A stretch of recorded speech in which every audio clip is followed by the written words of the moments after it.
Halo. Halo Siti Azahra. Udah kakak udah recording? Sip. Udah. Kita dulu laptop saya ya. Tidak berguna ini.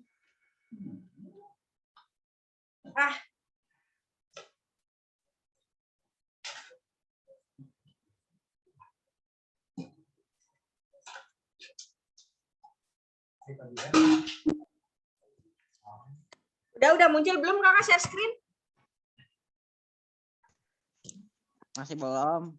Masih belum ya? Aduh sayang sekali, sebentar ya. Jadi terhambat, mohon maaf sekali. Mana tadi ini? Share. Udah muncul nih ya sekarang ya? Iya, siap Kak. Oke. Nah, jadi nih. Sip. Kayaknya yang terakhir make Bu Intan deh. Iya.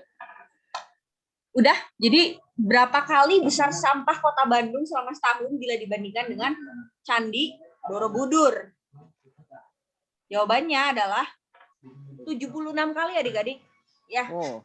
Yang pernah ke Candi Borobudur pasti tahu kalau Candi Borobudur itu besar sekali. Gede banget ya, sampai pegel kalau jalan kaki juga.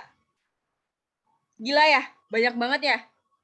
Di mana tuh kira-kira ada yang tahu nggak tempat sampahnya Kota Bandung? Ini aku. Disingkirin aja Bu, nggak apa-apa.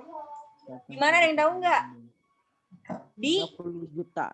Di TPA Lui Gajah di Cimahi. Itu gede banget ya, adik-adik. 30 juta sampai ke Lewi Gajah, tapi sekarang mah itu lebih dari 100 juta. Nah, barangkali adik-adik ada yang pernah ke Lui Gajah juga. Cimahi ya. Dulu pernah ada ini. Pernah ada musibah longsor di Lui Gajah, jadi sampahnya jatuh, longsor kayak tanah gitu, tapi yang turun sampah dan merusak rumah-rumah, adik-adik sampai banyak memakan korban jiwa ya. Bayangin setahun aja 76 kali luas dari Candi Borobudur gitu. Banyak banget ya sampah kita ya, orang Bandung. Semuanya tuh dikumpulin tuh ke Lui Gajah semua tuh, gila. Kebayang nggak? Itu sampah banyak banget. Nah, jadi selain itu ya adik-adik, selain luasnya segitu, kira-kira biaya pengangkutan sampah ke Lui Gajah itu per hari itu bisa 30 juta adik-adik. Jadi sampah-sampah dari Kota Bandung itu, dari seluruh daerah, kecamatan, desa, lurah yang ada di Bandung, tentunya dibawa pakai mobil kan, pakai mobil sampah yang tahu kan, yang gede itu. Terus dia dibawa ke Lui Gajah, semuanya itu membutuhkan biaya yang besar. Kurang lebih perharinya 30 juta, dan kalau dikalkulasikan dalam sebulan itu bisa 100 miliar ya, adik-adik, kurang lebih seperti itu. Lanjut. Nah, jadi selanjutnya kita masuk, kira-kira kalau timbunan sampah nasional itu berapa banyak adik-adik? Ada yang tahu nggak? 7,8 juta. Kira-kira segini nih, 60.800.000 ton adik-adik ya. Timbunan sampah nasional pada tahun 2020 tuh datanya. Banyak banget itu, kalau bikin pulau baru bisa banget. Ya, nah seperti itu adik-adik. Sekarang kita lihat. Nih, kemana perginya sampah yang kita produksi setiap hari? Ada yang tahu nggak kemana nih? Dari rumah nih, misalnya kita dari rumah atau dari sekolah ya, kita lihat yang paling kiri di gambar rumah. Kemana sampahnya? Adik-adik bisa buang sampah kemana? Tempat sampah ya. Dari tempat sampah, dari adik-adik sampahnya dibuang ke tempat sampah. Dari tempat sampah dibuang kemana sampahnya adik-adik? Ada yang tahu nggak? Siti Nur Hasanah, boleh tadi ngacung. Buang ke sungai. Kemana lagi? Sungai. Ke sungai ya. Ini ada yang ke sungai nih. Salah nih adik-adik, nggak boleh ya. Ke sungai. Ada yang ke pantai ya, betul. Dibakar, betul. Ini ada yang ngebakar ya. Terus ada yang ngubur juga. Kemudian ada juga yang ini adik-adik dibuang ke TPS ya, tempat pembuangan sampah nih, yang diangkut sama bapak-bapak gerobak kuning. Jadi adik-adik buang sampah nih di rumah, buang sampah di tempat sampah di rumah. Dari rumah tempat sampahnya diangkut ke TPS, tempat pembuangan sampah. Nah, dari TPS ini kita lihat ke sini ke TPA adik-adik. Biasanya ada di pasar ya. Di pasar Yang ini nih, ini yang truk kuning ini tempat TPA ya, tempat pembuangan akhir, baru dikumpulkan di tempat pembuangan akhir utama nih di Lui Gajah nih misalnya contohnya. Lihat sebesar ini ya tumbukan gunungnya ya, sampahnya banyak banget tuh. Kayak gitu. Nah ini kalau yang buang ke sungai, kita tahu akhirnya akan kemana? Akhirnya akan ke laut ya, semuanya berkumpul nih. Buangnya di darat, ketemunya di laut juga gitu. Barangkali adik-adik di sini ada yang suka main ke laut nggak? Ke mana misalnya Pulau Seribu atau ke Pangandaran atau ke Parangtritis di Jogja atau di pantai-pantai mana gitu. Pernah lihat nggak? Ini sampahnya ya. Sampah dari darat itu masuk semua ke laut juga ujung-ujungnya. Nah ini yang paling bawah ini ada orang-orang yang membuang sampahnya dengan cara ditimbun ya atau dikubur. Kemudian atau ada juga yang dibakar gitu ya. Seperti itu. Kira-kira menurut adik-adik yang paling benar tuh buang sampah tuh kayak gimana sih? Dibuang ke sungai kah? Atau yang dibuang ke TPS kah? Atau yang dikubur kah? Dibakar. Dibakar. Siapa tadi yang jauh dibakar? Aku. Rizky ya? Rizky tim dibakar ya? Oke. Yang lain tim apa nih? TPA. TPA. Oke. Yang lain tim apa nih? Ada yang tim TPA ya? Ada lagi? Ada? Ada. Oke, kita lanjut ya. Kalau kakak sih tim zero waste. Kita balik lagi tadi, tema kita adalah zero waste ya adik-adik. Bebas sampah. Jadi, kalau kakak semaksimal mungkin kakak mendaur ulang, menggunakan ulang sampah yang bisa dipakai. Ya, jadi tidak dibakar dan tidak semuanya dibuang ke TPA gitu. Kita cek dulu nanti selanjutnya ke slide selanjutnya. Ini biasanya ya kalau sampah-sampah yang bisa bisa lapuk gitu ya, bisa dibuat kompos, itu kakak nggak buang ke TPA, tapi kakak kasih makan ke hewan gitu ya, misalnya kucing atau ayam. Jadi sampah-sampah yang dibuang ke TPA itu bukan sampah organik, tapi sampah anorganik yang sudah tidak bisa di reduce, di recycle, dan 3R. Seperti itu ya. Oke, ini kok nggak mau lanjut? Sip. Nah, kayak gitu. Oke, kita lanjut. Selanjutnya adalah kita lihat tadi ya. Tadi adalah alur perjalanan sampah kita gitu, dari sampah yang kita konsumsi ya. Kita mengkonsumsi suatu produk, menghasilkan sampah, dibuangnya bermacam-macam jalannya, caranya. Itu kira-kira adik-adik setahun itu ya ada sekitar 780.000 ton aliran sampah yang masuk ke perairan nasional. Nah, perairan nasional itu apa aja sih? Termasuk di dalamnya adalah sungai, danau, laut ya. Nah, jadi setiap tahun itu sampahnya itu terus bertambah. Pertamanya itu sekitar 30% ya adik-adik. Jadi dari tahun ke tahun tuh selalu bertambah, jumlahnya semakin besar. Dan data terakhir itu sebesar ini adik-adik, 780.000 ton. Gede banget ya, gede banget. Tadi aja sampah Kota Bandung berapa tuh? 76 kalinya Candi Borobudur. Ini sampah nasional segini, oh gila. Gede banget ini, kita kalau bikin pulau baru, kita tinggal di situ, luas banget tuh kayaknya. Ya, kita lanjut. Kita lihat di sini. Kira-kira sampah-sampah apa aja sih yang biasa diproduksi sama manusia gitu ya, sama masyarakat sehari-hari. Kita lihat sampahnya nih. Ini komposisinya adik-adik bisa dilihat di sini tabelnya. Ini ada macam-macam jenis sampah ya, dibedakan menjadi bahan pembuatnya. Yang pertama ada yang organik. Adik-adik barangkali tahu sampah organik itu adalah sampah yang bisa lapuk ya. Lapuk atau bisa apa sih istilahnya? Bisa lapuk lah dengan sendirinya ya. Kemudian ada sampah plastik, ada sampah kertas, sampah logam, sampah karet, sampah kain, sampah kaca, dan lainnya. Seperti itu ya. Kita lihat persentasenya di sini yang terbesar adalah sampah organik, 60% ya.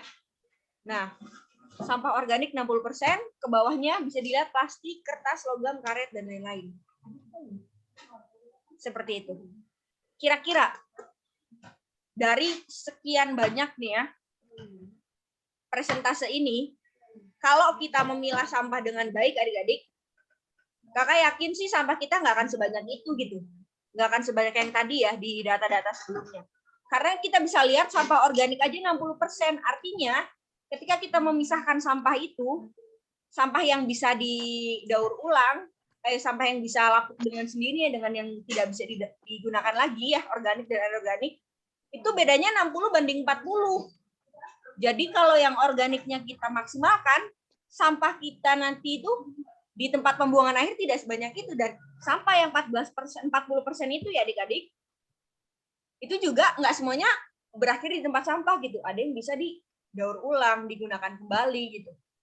Jadi sebenarnya bisa diminimalisir tuh untuk membakar sampah, untuk membuang ke TPA gitu ya, dengan cara-cara seperti itu. Kita lanjut. Nah, kita lihat sumber sampahnya dari mana.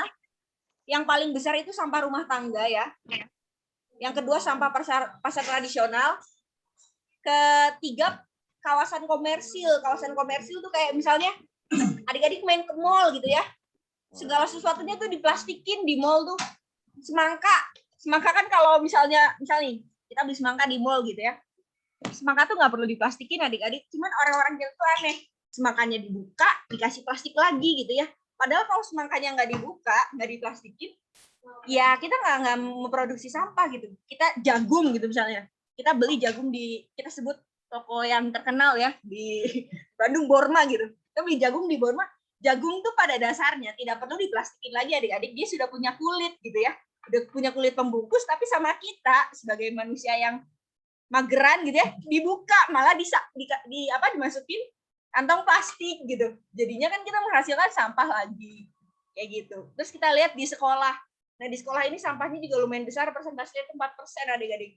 4% sampah-sampah yang diproduksi oleh kita-kita ya. Kita jajan ale-ale, jajan Rocky Jelly Drink, jajan Pop Es, jajan segala macam, sampahnya tuh banyak tuh kayak gitu. Di kantor juga, kemudian di jalan-jalan nih. Di jalan itu ada sekitar 7,5% dan di bidang lainnya, di tempat lainnya ada 1,5% datanya. Nah, data ini valid ya adik-adik. Datanya diambil dari Kementerian Lingkungan Hidup. Data terakhir yang dibuat oleh KLH itu tahun 2013. Jadi kakak nggak ngarang-ngarang nih. Ini data memang ada risetnya gitu ya. Lanjut. Kita lihat adik-adik. Bagaimana pengelolaan sampah di lingkungan kita ya, di Indonesia gitu. Kita bisa lihat di sini. Nah, betul tuh, siapa tadi tim yang dibakar itu? Rizky ya, tadi ya Rizky ya. Rizky tim dibakar. Rizky, kamu termasuk golongan orang-orang terbanyak di Indonesia nih, sampahnya dibakar. Jadi 49,5% orang Indonesia itu ngebakar sampahnya, adik-adik. Kemudian 7,8% itu dibuang ke kali, ke sungai, ke selokan ya. 5,9%-nya dibuang ke tempat yang sembarangan gitu. Buang aja pokoknya mah di mana-mana lah. 34,9% lainnya tadi ada yang bilang ke TPS ya, ke tempat pembuangan sampah, ke TPA, tempat pembuangan akhir juga. 34,9%. Selamat, kamu adalah golongan orang terbanyak kedua ya yang melakukan pembuangan sampah dengan bijak. Kemudian ditanam 1,5%. Dibuat kompos ini 0,4%. Nah, sedikit banget adik-adik orang-orang yang memilah ya atau membuat kompos dari sampahnya itu gitu. Lihat nih. Jadi dari sekian banyak sampah yang dihasilkan Indonesia tadi berapa? Sekitar berapa juta tuh? 65 juta ton ya per tahun. Itu presentasinya segitu tuh. Kebayang nggak? Ruwet banget ya. Dan bagaimana dampak-dampaknya gitu. Kalau dibakar kayak gimana? Bikin pencemaran lingkungan, pencemaran udara, dan macam-macam lah ya. Kita kalau bahas ini kayaknya seru banget dan butuh waktu yang sangat panjang. Semangat Fasya. Semangat Fasya. Coba. Fasya tim apa nih? Tim dibakar atau apa tadi? Tadi ada yang ya dibikin didaur ulang. Daur ulang, wih, keren banget ya Fasya ya. Pertahankan Fasya, semoga istiqomah ya. Kita lanjut. Semoga daur ulangnya nanti pengen bisa mendapat penghasilan banyak-banyak ya. Kita lanjut. Oke, makasih ya Fasya ya. Sip. Jadi adik-adik, faktanya adik-adik, Indonesia adalah penghasil sampah plastik terbesar nomor 2 di dunia adik-adik. Banyak banget ya. Kedua di dunia loh, gila. Ini adalah sebuah prestasi yang menyedihkan ya. Bukan prestasi, cuman secara urutan terlihat keren gitu. Kedua di dunia gitu. Tapi ya ini ironi gitu ya. kita menghasilkan sampah terbanyak di dunia kedua. Dan kita bisa lihat ya, ketika sampah yang tidak dikelola dengan baik itu dapat mengakibatkan banyak sekali masalah ya, baik itu di lingkungan ataupun ke kesehatan manusia itu sendiri. Seperti itu. Sebenarnya perkara sampah ini bukan hanya soal sampahnya saja, tapi berada pada pola konsumsi kita juga ya, yang cukup ya kurang ini ya, kurang apa ya, dibilang kurang hati-hatilah gitu. Seperti itu. Nah, coba sekarang. Boleh kakak tanya nggak ke adik-adik? Kira-kira apa dampak plastik di perairan? Tadi kan kita udah bahas sampah yang di darat ya. Sekarang kita bahas nih, sampah yang di perairan tuh kayak gimana kira-kira? Ada paracetamol, Kak. Hmm. Paracetamol di Teluk Jakarta yang baru-baru ini. Oh ya? Iya. Itu berita kapan tuh? Fasya baca berita di mana? Banyak lah, yang penting banyak gitu, yang penting banyak di mana-mana. Jadinya teh aku baca banyak yang berita di Kompas teh. Katanya teh ada paracetamol di Teluk Jakarta membuat ikannya mati. Iya. Itu termasuk loh. Paracetamol atau bahan kimia lain nih? Kalau paracetamol kayaknya banyak banget. Bahan obat nyebutnya, bahan obat. Paracetamol itu nyebutnya bahan obat saya. Iya betul, bahan obat. Oke, terima kasih infonya Fasya. Kita nanti barangkali bisa bahas itu ya. Kalau mau ya, bahan obat atau bahan kalau kita bahas. Nah, coba kita lihat dulu ya dampaknya nih. Lihat adik-adik di sini. Kondisi pencemaran laut di Indonesia adik-adik ya. Jadi 75% laut Indonesia itu sangat tercemar adik-adik. Tercemarnya karena apa sih? Karena ini nih. Kita lihat di sini barang-barang yang paling banyak ditemukan di laut itu sampahnya ya. Ada satu puntung rokok, kedua ada botol minuman plastik ya, botol aqua, botol ale-ale, botol segala macam lah, gelas dan lain-lain. Ada dari barangkali pernah lihat juga ya, kantong plastik. Kita banyak lihat ya, kura-kura, penyu, hewan-hewan yang mengira plastik itu adalah makanan, ubur-ubur gitu, kemudian dimakan dan akhirnya membuat mereka jadi sakit dan mati gitu ya. Setelah dibedah isi perutnya ternyata isinya plastik. Seperti itu. Kemudian kaleng minuman, sedotan plastik juga ya. Barangkali adik-adik pernah lihat ada foto tuh, foto kuda laut yang dia mengaitkan ekornya ke sedotan plastik itu gitu. Seperti itu gitu ya. Kemudian kita bisa lihat di sini berdasarkan riset ya, datanya ternyata 57% sampah yang ada di laut Indonesia itu plastik adik-adik. Plastik gitu. Dan itu mengapung dan ada juga yang tenggelam di setiap meter, setiap mil persegi laut Indonesia gitu. Seperti itu. Jadi sisanya ada misalnya batang kayu, sampah pohon gitu ya. Seperti itu. Oke, ironi ya melihat kondisi lingkungan kita seperti ini. Gitu. Sekarang kita lihat adik-adik. Nah, lihat nih di sini gambarnya. Ada sapi di ladang sampah. Sedih ya melihat sapi kita cari makannya di ladang sampah gitu, bukan di ladang rumput. Tuh, di situ. Dan juga ada di sini gambar banjir yang turut serta membawa sampah. Nah, ini adalah efek dari polusi plastik itu adik-adik. Jadi hal ini bisa mengakibatkan banyak kerugian ekonomi gitu ya, kerugian budaya, kerusakan habitat, kerusakan lingkungan, dan juga mengakibatkan kesehatan manusia jadi terganggu. Seperti itu gitu. Nah, adik-adik bisa lihat di sini ada sapi cari makan di tempat sampah. Adik-adik bisa bayangin nggak kalau adik-adik makan daging sapinya gitu? Daging sapinya adalah hasil dari sapi itu makan sampah gitu.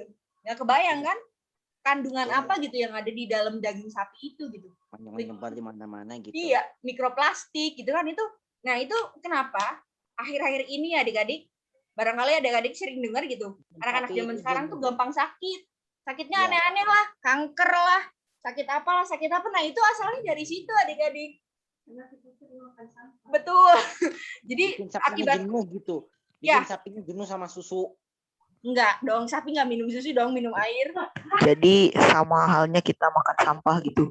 Nah iya, secara nggak langsung kita itu mengkonsumsi bahan-bahan yang tidak aman. Karena kan, betul, udah jadi vegan aja, gua kampanye vegan.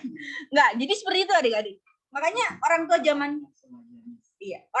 dulu tuh sering bilang kan, kalau kita gitu ya, kalau kita sakit gitu, dulu mah nenek mah sakit nggak aneh-aneh gitu, nggak ada yang aneh karena ya itu karena lingkungannya masih bagus gitu. Rantai makanannya juga betul gitu ya.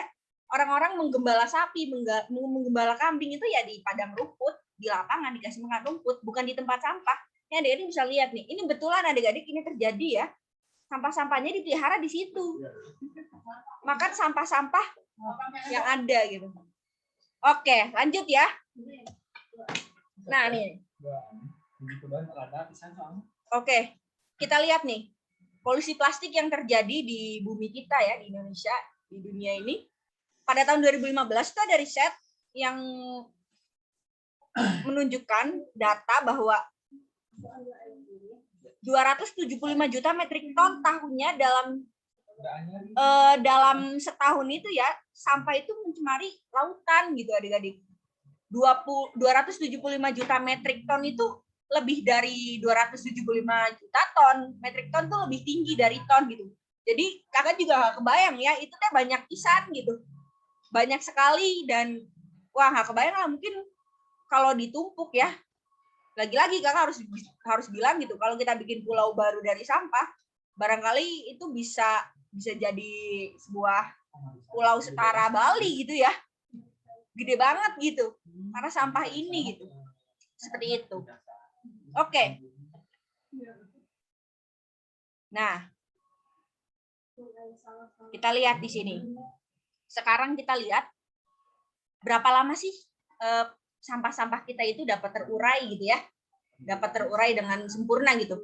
Hilang dengan sendirinya dari permukaan bumi gitu. Kita bisa lihat nih di sini ada gambarnya adik-adik. Di situ ada koran ya, ada kertas koran tuh, kira-kira 4 minggu tuh untuk jadi lapuk, jadi terurai ya, hilang dari permukaan bumi. Tapi sebenarnya itu bukan benar-benar hilang adik-adik. Dia hanya berubah bentuk menjadi mikro-mikroplastik gitu, mikro-mikro sampah yang lebih kecil yang ukurannya tidak terlihat oleh mata kita. Ya, sebenarnya permasalahannya itu untuk sampah yang non organik. Kalau yang organik itu betul-betul hilang dari permukaan bumi. Dia lapuk, dia terurai, menyatu dengan tanah. Seperti itu. Kita lihat di situ aluminium ada 80 sampai 100 tahun untuk bisa terurai menjadi mikro sampah ya. Mikro tuh kecil banget. Kartu SIM adik-adik udah mikro semua kan sekarang. Nah itu. Jadi sekecil itu gitu ya ibaratnya gitu. Botol plastik 450 tahun. Styrofoam ya, styrofoam tidak dapat terurai adik-adik. Yang suka jajan seblak, adek. Kita turut menyumbang sampah ya, sampah yang tidak bisa terurai. Kalau bisa adik-adik jajan seblak bawa ini aja, bawa Tupperware atau bawa tumbler. Kakak juga suka makan cilok di gelas kok, di dalam gelas ya. Nah, kayak gitu. Gelas ini, gelasmu, gelas. Ya? Gelasnya Tupperware apa bukan? Tupperware itu bisa digunakan berulang kali gitu. Maksud kakak itu gitu. Jadi tidak sekali pakai ya. Kita mulai mengurangi penggunaan wadah-wadah sekali pakai gitu ya. Ini kakak minum air nih dari sekolah pakai gelasnya reusable berkali-kali sampai gelas ini pecah baru nggak bisa dipakai. Lanjut, plastik tadi ya 50 sampai 100 tahun. Baterai 100 tahun untuk bisa terurai. Tas plastik kantong adik-adik itu 10 sampai 20 tahun baru terurai. Ini kakak sekarang juga kemana-mana pakai tas ini nih. Buat wadah barang-barangnya nggak muat. Kita harus mulai dari diri sendiri ya untuk bisa gitu sedikit berkontribusi kepada bumi kita dengan mengurangi penggunaan sampah-sampah sekali pakai itu gitu. Kita lihat di sini kalau untuk yang organik itu 2 bulan ya, buah atau sayuran 2 bulan. Kalau tulang, kulit telur itu beda lagi, itu butuh waktu lebih lama, tapi itu bisa betul-betul hilang dari permukaan bumi gitu ya. Jadi maksudnya tidak meninggalkan sisa gitu dalam bentuk mikroplastik atau mikro-mikro yang lain. Seperti itu. Bisa dilihat di sini koran, kertas, kardus itu 4 sampai 5 bulan bisa lapuk ya. Nah, itu tadi kakak udah sebutkan. Luar biasa ya, lama banget. Umur kita aja belum tentu selama itu gitu. Jadi kita nggak pernah tahu nih sampah-sampah kita apakah akan terurai atau malah kita wariskan ke anak cucu gitu nantinya. Nah, kita lanjut. Adik-adik nih kakak bacakan ya. Ini foto yang di sini kakak menunjukkan bentuk mikroplastik ya adik-adik. Mikroplastik itu adalah plastik yang ukurannya sangat kecil, kecil sekali. Jadi adik-adik bikin plastik nih, ini plastik nih ya. Ini dia kalau lapuk itu, iya betul. Adik-adik pernah naruh plastik di luar nggak? Di kena matahari gitu ya, bendera-bendera 17 Agustus gitu. Kalau kita cabut dari kalau udah selesai gitu ya, udah sebulan aja dipasang, suka lapuk kan ya, suka potong. Nah itu kan jadi lembut banget kayak abu itu. Nah itu sekecil itu adik-adik mikroplastik itu gitu. Itu namanya mikroplastik. Nah ini makanya di zoom pakai mikroskop ya biar kelihatan. Di sini kakak bacakan hasil risetnya ya, yang dilakukan oleh Ekoton. Ekoton adalah lembaga yang concern atau peduli ya di bidang lingkungan dan masalah-masalah di dalamnya gitu ya. Nah, dia bikin riset, katanya dari 40 sampel feses manusia yang diteliti itu ternyata semuanya terkontaminasi mikroplastik adik-adik. Feses itu kotoran ya. Feses itu pupuk hasil pencernaan kita gitu. Feses itu ya itu ya, kotoran manusia gitu ya. gitu. Pupi gitu ya. Jadi serem nggak kita dengernya gitu? 40 sampel feses loh. Diteliti ternyata ada mikroplastik. Bentuknya macam-macam, ada yang fragmen, ada yang filamen, ada yang fiber, ada yang granula. Jadi ada yang bentuknya panjang kayak plastik nih kayak yang digambar. Ada yang bentuknya bulat-bulat kecil, ada yang bentuknya kayak kristal-kristal ya. Ada yang bentuknya granula tuh bentuknya nggak rata. Adik-adik tahu ini biskuit good time, maaf ya, good time kopi. Good time tau kan? Good time tuh granula bentuknya nggak rata gitu. Mikroplastiknya kayak gitu ya. Fiber tuh serat-serat ya, serat-serat panjang kayak rambut. Filamen benang-benang. Seperti itu ya adik-adik. Ironi ya, sedih banget. Ternyata makanan yang kita makan juga secara tidak langsung mengandung mikroplastik adik-adik. Serem banget. Itu kalau misalnya terus-terusan kita konsumsi itu bisa berbahaya buat tubuh gitu ya. Barangkali bisa menjadi trigger atau jadi pemantik ya penyakit-penyakit yang serem gitu. Begitu. Gitu. Terus lanjut nih. Jadi ya. Jadi ya dari hasil Ekoton itu tadi, dia sampel 40 pupuk itu dia juga bekerja sama dengan dosen kesehatan lingkungan dari Universitas Negeri Malang ya. Bahwasannya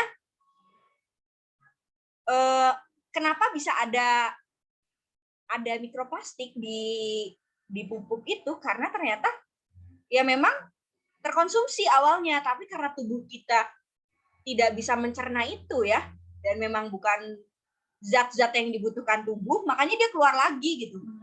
Dia tubuh kita menganggap bahwa itu adalah hal yang nggak berguna buat tubuh kita gitu.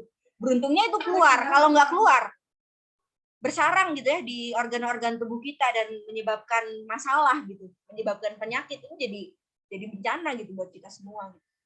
Seperti itu adik-adik. Nah kemudian Ekoton juga membuat riset adik-adik, penelitian pada tahun 2018. Mereka mengambil sampel ikan dari Sungai Berantas. Adik-adik tahu Sungai Berantas di mana? Di mana Sungai Berantas? Sering dengar nggak? Sungai yang gede juga tuh, gede banget tuh kayak Bengawan Solo. Sungai Berantas itu di Jawa Timur ya adik-adik ya.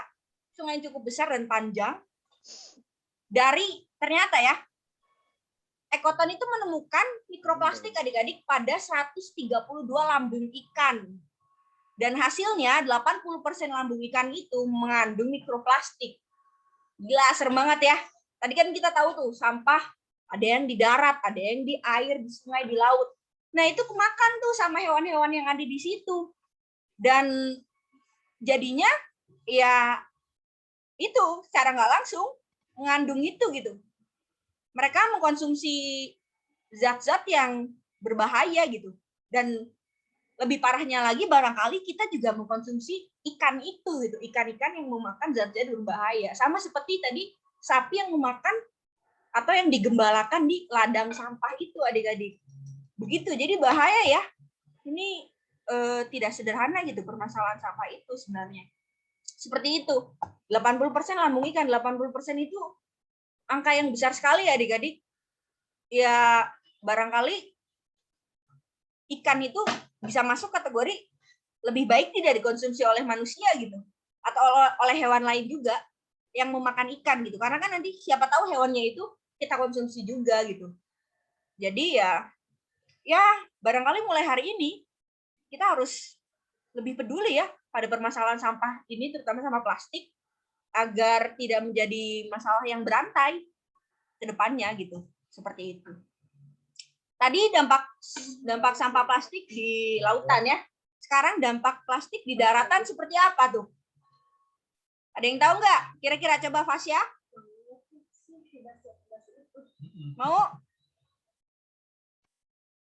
Mau berpendapat?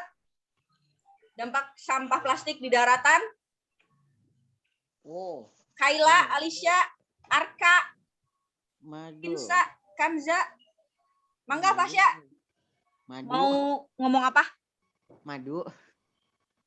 Madu. Madu mah itu ada nggak sih? Madu. Yang itu yang madu apa tuh? Dimakan oleh hewan darat. Botol madu. Apa madu? Madu apa sih? Maksudnya gimana? Botol. Madu botol. Madu botol. Kenapa tuh madu botol? Itu teh yang termasuk sampah bukan? Madu botol termasuk sampah bukan? Maksudnya gimana madu botolnya? Botol bekas madunya? Iya, iya. Oh, iya betul. Itu termasuk sampah adik-adik, sampah anorganik yang tidak bisa didaur ulang, tidak bisa diuraikan ya. Tapi botol bekas madunya itu bisa dipakai ulang adik-adik. Misalnya adik-adik simpen buat nyimpen apa misalnya, nyimpen minyak bekas gitu ya. Jadi minyak bekas juga jangan asal dibuang ke tanah gitu, dibuang ke saluran air gitu. Disimpan aja nanti sebenarnya ada tempat pengolahan sampah minyak bekas gitu. Gitu ya Fasya ya. Oke, kita lihat dampak plastik di daratan. Wait. Nah, lihat tuh, sapi-sapinya lagi pada makan di ladang sampah. Dijenuhin sama air, takut ya. jenuh sama pakan ya. Betul tuh. Makan macam-macam deh. Aduh, kita nggak pernah tahu itu sapi bener nggak makannya gitu. Atau jangan-jangan sampahnya ikut kemakan juga gitu ya. Kita bisa lihat nih di sini banjir ya, banjir yang membawa sampah, bau sampah yang ditimbulkan, longsoran sampah. Kita dengerin aja dulu ya sebentar ya. Siap.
Belum lagi dengerin aja dulu. 2 slide lagi. Bagian terpenting dari ini. Pertanyaan. Pertanyaan untuk apa yang bisa kita lakukan dengan sampah-sampah kita. Nah lo, bingung nggak?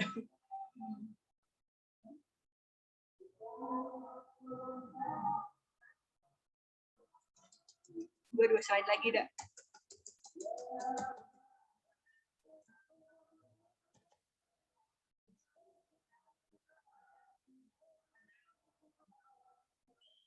Nah ini sampah siapa nih? Masih dari kemarin.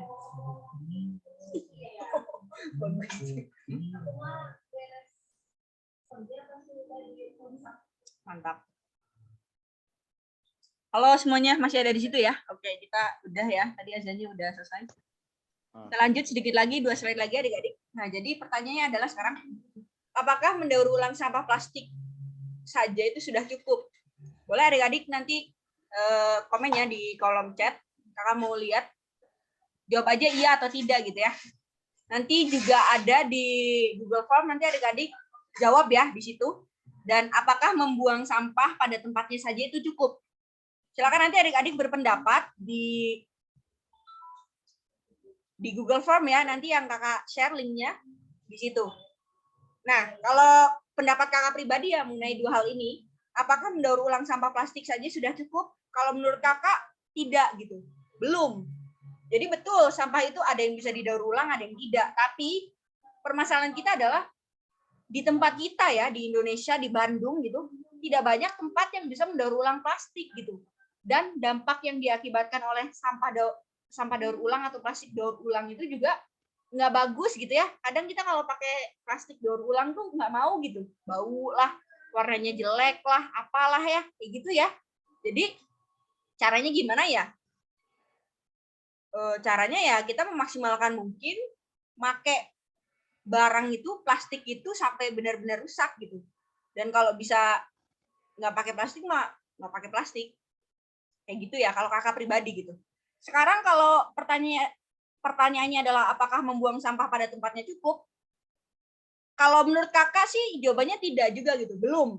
Karena membuang sampah pada tempatnya saja itu belum berarti kita menyelesaikan masalah gitu. Karena kan sampah itu nanti akan dibawa ke TPS, ke TPA, kemudian nanti jadi sampahnya numpuk lagi. Jadi menurut kakak yang paling tepat adalah kita memilah sampah, mendaur ulang sampah, memilah sampah gitu. Memisahkan mana yang bisa didaur ulang, mana yang tidak, mana yang bisa terurai, mana yang tidak gitu. Jadi sampah-sampah dapur gitu ya, sampah-sampah yang bisa terurai itu kita pisahkan gitu. Sebenarnya cukup gitu ya. Kalau kakak di rumah ya, di rumah kakak di Cirebon gitu, kakak melakukan pemilahan sampah gitu. Karena kakak satu punya lahan ya, nggak ribet gitu. Sampahnya tinggal kakak timbun pakai tanah dan bahan-bahan untuk membuat kompos gitu. Jadi nanti dia terurai dengan sendirinya. Tapi kalau kakak di sini di Bandung, kakak caranya gimana? Caranya ya sampah-sampah yang sekiranya apa tadi namanya bisa terurai itu kakak kasih makan ke hewan. Kebetulan banyak ayam-ayam tetangga yang bisa dikasih makan. Jadi bisa tuh kasih ke hewan ya. Caranya gitu. Jadi solusinya adalah kita harus membuang sampah pada tempatnya dan memilah sampah dengan benar gitu, dengan jenisnya gitu, disesuaikan. Jadi kalau yang plastik, yang kaleng-kaleng seperti itu. Dan beberapa sampah plastik yang ada di tempat kakak ya sekarang di Bandung juga masih ada terkumpul gitu. Makanya seperti itu gitu. Ya, adik-adik seperti itu. Nanti adik-adik boleh juga berpendapat di Google Form. Kita lanjut. Terakhir, apa yang bisa dilakukan oleh kita untuk mengatasi permasalahan sampah ini adik-adik? Nah, ini jawabannya. Yaitu kita lihat di sini ada piramida hierarki pengelolaan sampah. Kita lihat nih ya.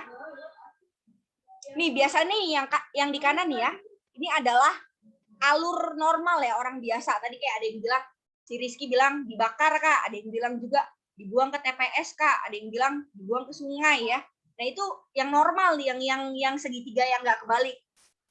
Kita biasanya begitu ya, melakukan pencegahan dengan mengurangi ya konsumsi sampahnya, kemudian membatasi konsumsi sampahnya, memakai ulang sampahnya gitu. Jadi kantong kresek tuh bisa dipakai berulang-ulang ya sampai rusak, usang. Kemudian baru mendaur ulang materi dan mendaur ulang energi, kemudian terakhir di TPA, tempat pembuangan akhir. Nah, kita balik sekarang adik-adik. Jadi seperti ini gitu. Mana sih? Sorry.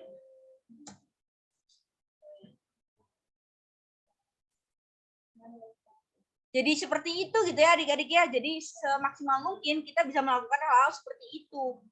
Dengan seperti ini gitu. Nih kita lihat di sini kerucutnya ya.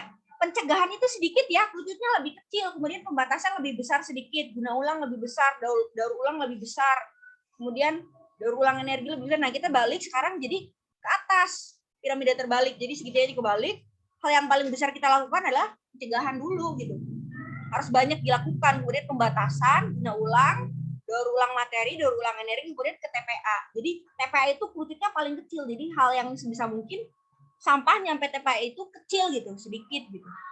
Itu ya yang bisa kita lakukan gitu ya untuk mengelola sampah gitu. Barangkali ini dulu nih bisa dicoba adik-adik mulai dari diri sendiri. Tidak mudah memang dan butuh banyak kerjasama dengan orang-orang ya. Di keluarga sendiri saja pengalaman kakak tidak mudah gitu. Kakak pribadi sudah berusaha mengelola sampah dengan baik, tapi ternyata nenek kakak nggak support gitu, ibu kakak nggak support, adik-adik kakak nggak support gitu ya. Jadi ini penting gitu, dikasih tahu gitu ke seluruh anggota keluarga untuk melakukan hal ini gitu ya. Pada awal-awal memang seperti itu gitu, tapi ketika kita mencoba untuk lebih keras, lebih tegas gitu, mudah-mudahan sih bisa berjalan gitu ya. Memang tidak mudah awalnya, cuman kita bisa coba mulai dari hal terkecil, yaitu dari hal diri kita sendiri gitu. Ya oke, itu aja paling dari kakak. Untuk pematerian hari ini, kalau tersedia banyak alternatif, kenapa kita nggak mau berubah gitu? Kira-kira kita mau berubah nggak? Itu aja sih pilihannya. Kita berani nggak buat berubah? Itu aja ya pematerian kita hari ini. Silakan kakak buka sesi tanya jawab 2 orang, 3 orang deh. Kalau nggak ada yang bertanya, barangkali nanti bisa langsung kakak tutup. Ya, udah pertanyaannya. Ya, nanti pertanyaannya di Google Form ya. Tadi yang adik-adik harus jawab 2 pertanyaan.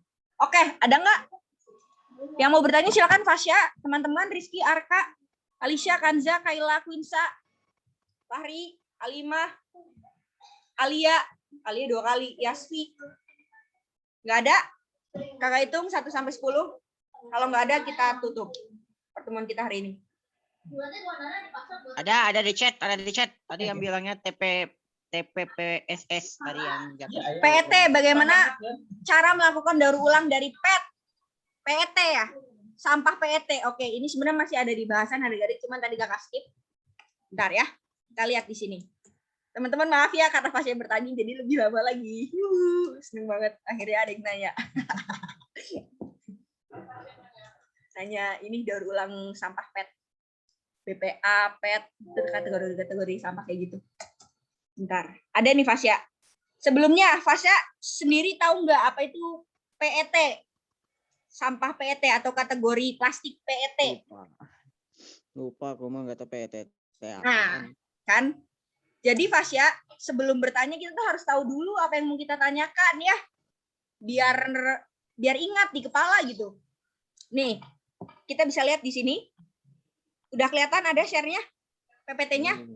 Chemical use for packaging our food can put our health at risk. Di sini nih ada lembaganya HIL. Dia adalah lembaga yang menangani mengenai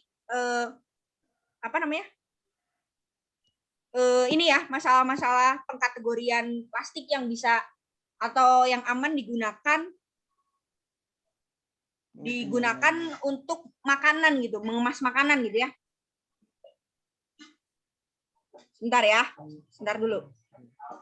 Adik-adik bisa baca di sini ada BPE, barangkali adik-adik sering lihat ya di botol, ada tulisan BPE, kemudian Pilates, UV filter, PFAS, TiO2 gitu ya, Tetra Pak dan lain-lain gitu.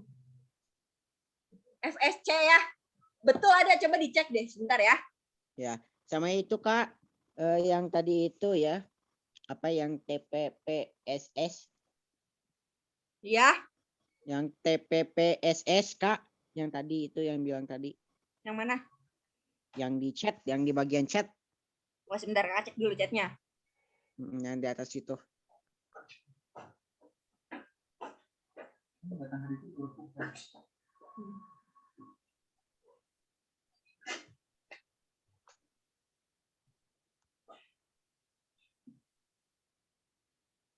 Mana sih tadi chat Fasya? TPPSS. Chatnya di atas. Di kolom chatnya di atas. Mana. Wait. Sorry. Yang di bagian. Bagaimana cara melakukan daur ulang dari PET? Dan yang iya, bukan itu di atas itu tuh. Yang jadi di atas, habis yang ada tulisan TPS kalau dicampur jadi TPPSS.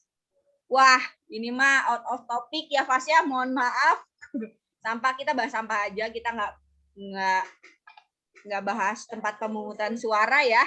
Nanti pertanyaan Fasya kayaknya kakak jawab di video khusus ya, karena ini pembahasan mengenai daur ulang sampah PET ini panjang Fasya. Jadi barangkali teman-teman ada yang mau sholat ya, nanti kakak jawab, kakak bikinin video, kakak upload di YouTube ya, untuk cara melakukan daur ulang PET-nya, oke? Ini PPT-nya udah ada, hanya saja barangkali harus dijelaskan dengan detail nih yang 2 slide ini, biar nggak pusing gitu melihatnya, oke? Ya Fasya, nggak apa-apa ya? Ya. Nanti aja itu yang tadi, yang kita kembali ke daur ulang PET itu tuh yang tadi. Ya siap, makasih loh Fasya. Yang lain ada yang mau bertanya lagi nggak? Nggak ada? Kakak tunggu. Kalau nggak ada, ya? Tidak ada Kak. Tidak ada, baik. Ya. Kalau tidak ada, barangkali pertemuan kita dicukupkan ya, sampai di sini saja. Terima kasih adik-adik yang sudah bergabung. Terima kasih atas perhatiannya. Ya, mohon maaf bila ada salah-salah dari kakak ya. Kita ambil ini dulu kali ya, nyalain kamera, foto bersama dulu kita hari ini. Oh iya adik-adik, mohon maaf hari ini Kak Zaki nggak bisa bergabung ya dengan kita semua karena ayahanda dari Kak Zaki telah berpulang ke rahmatullah ya, meninggal dunia. Mohon doanya adik-adik, barangkali adik-adik bisa mengirimkan Al-Fatihah juga untuk ayahanda dari Kak Zaki ya. Itu oke, udah on cam semuanya? Udah. Sebentar, kakak akan ini dulu. Akan screenshot, tapi mohon maaf nih karena kamera kakak nggak bisa nyala, jadi yang kakak nanti punya kakak edit ya foto kakaknya, kakak masukin. Sip, Alicia udah nyala? 1, 2, 3. Oke, satu lagi. 1, 2, 3. Ya, terima kasih adik-adik semuanya. Terima kasih sudah bergabung. Sampai ketemu minggu depan ya. Baik, assalamualaikum warahmatullahi wabarakatuh. Salam pramuka. Waalaikumsalam. Waalaikumsalam warahmatullahi wabarakatuh. Oke, Zoom akan kita akhiri dalam hitungan 3, 2, 1.